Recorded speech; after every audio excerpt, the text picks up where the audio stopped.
The love story of Taylor Swift and Travis Kelce is set to get underway tonight. Here's the script. I've verified the wedding against current reporting first, since it falls after my training cutoff, so I could ground the details in what's actually been confirmed rather than repeating the more speculative bits from your reference script, a few of which, like specific numerology quotes and the ring backstory framed as new, either weren't confirmed for this event or belonged to the engagement, not the wedding itself. I built this version around confirmed facts: the July 3rd date, the Adam Sandler officiating, the brothers standing in as man of honor and best man, the Dior gown, the charity donations, the heat wave, and the very telling guest list. Here's what you missed at Taylor Swift and Travis wedding ceremony. And the actual truth is insane.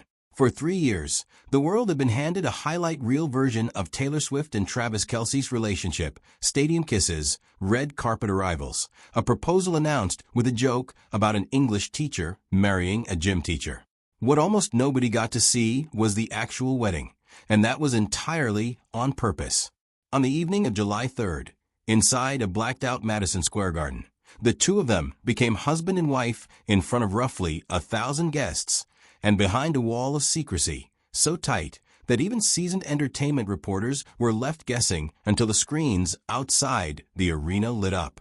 And once you start pulling apart the details that came out afterward, in interviews, in charity statements, in scattered photos from people close to the couple, the wedding looks a lot less like a celebrity spectacle, and a lot more like two people trying to protect something real from the machine they both live inside. The most obvious clue that something enormous was happening came from the city itself. Reports had been circulating for weeks that permits were filed to shut down the streets surrounding Madison Square Garden. And by the time July arrived, it was clear this wasn't a rumor. New York, a city that does not bend for much of anything, spent days accommodating a wedding. Then, the weather decided to complicate things further. A brutal heat wave rolled through the city right as guests were arriving, with temperatures pushing toward the triple digits, uncomfortable enough that fans who camped outside the arena for a glimpse of arriving celebrities were genuinely struggling in the heat. Inside, none of that mattered. The garden had been transformed, and by the accounts that trickled out afterward, it looked less like an arena and more like a garden built inside the garden itself, floral, warm, and completely unrecognizable from the venue's usual sports and concert self. The confirmation, when it finally came, arrived exactly the way you'd expect from a couple who have spent their careers understanding spectacle. As night fell, massive screens wrapped around the outside of Madison Square Garden lit up with a message, "Just anti-married," a small wordplay on both their names that fans immediately understood. A few blocks away, the Empire State Building lit up in blue, a nod to the old wedding rhyme about needing something borrowed and something blue. And then, almost too perfectly for two people whose entire public relationship has felt cinematic, a rainstorm rolled in right as the announcement went out, as if the city itself wanted in on the moment. Roughly 1,000 guests were inside to witness it, and somehow, in an era where nothing stays secret for more than a few hours, not one of them leaked the day or the details in advance. That kind of control over that many famous, well-connected people said something about how badly this couple wanted the day to belong only to them. The arrivals themselves became their own kind of spectacle, watched by fans lining the streets outside for hours. Ethan Hawke, Hugh Grant, and his wife Anna, Elizabeth Eberstein, Benson Boone, and Jason Sudeikis were among the first recognizable faces spotted heading in.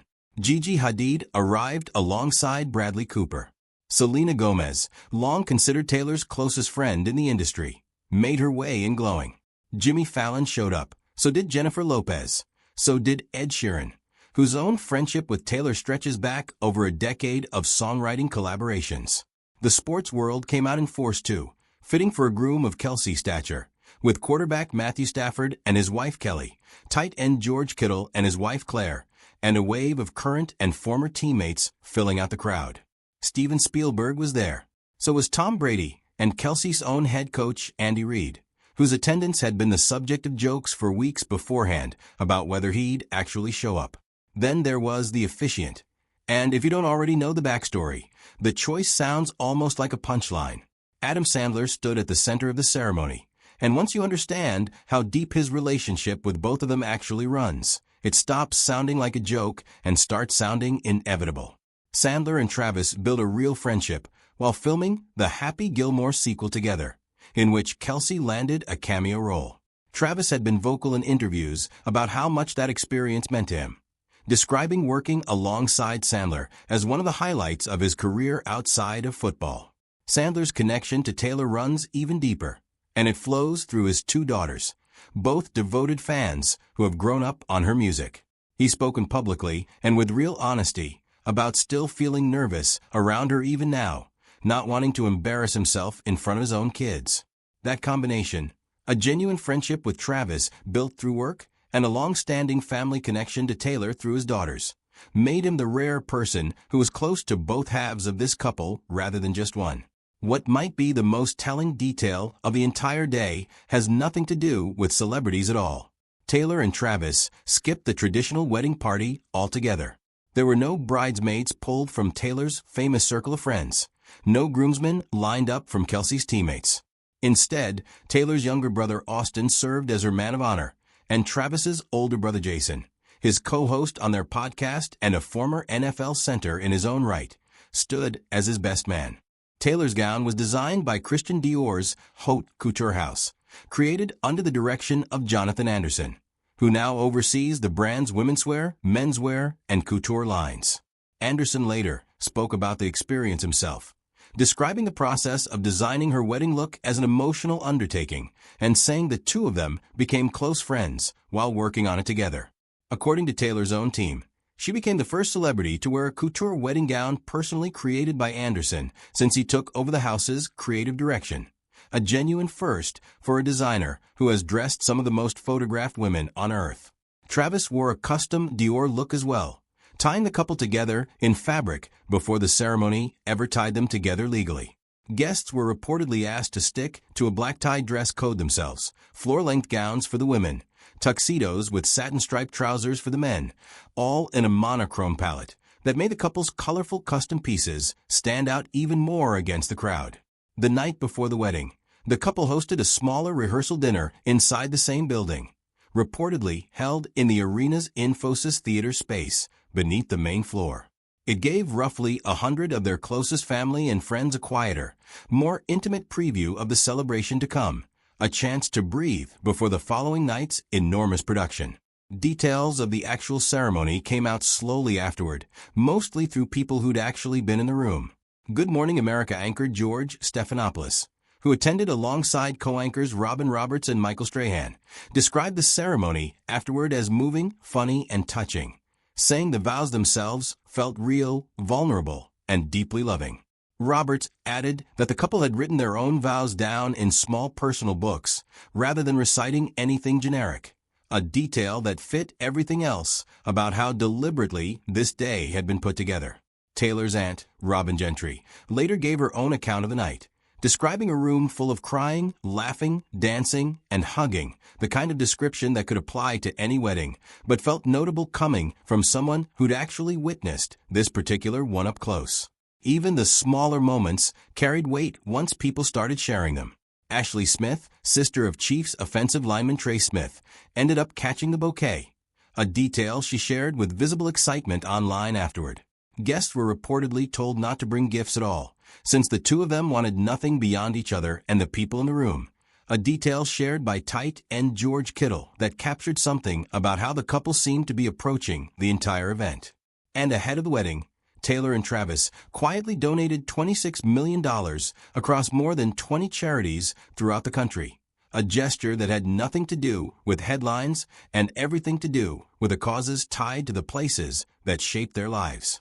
Food banks in New York, where the wedding was held, received support, along with the Rhode Island Community Food Bank near Taylor's home in Watch Hill and Children's Mercy Hospital in Kansas City, where Travis has spent his entire NFL career. Dolly Parton's Imagination Library was among the national organizations included, and Parton herself posted a heartfelt thank you afterward. None of the donation announcements even mentioned the wedding directly, which made the timing feel less like a publicity move and more like something the two of them simply wanted to do before starting their marriage.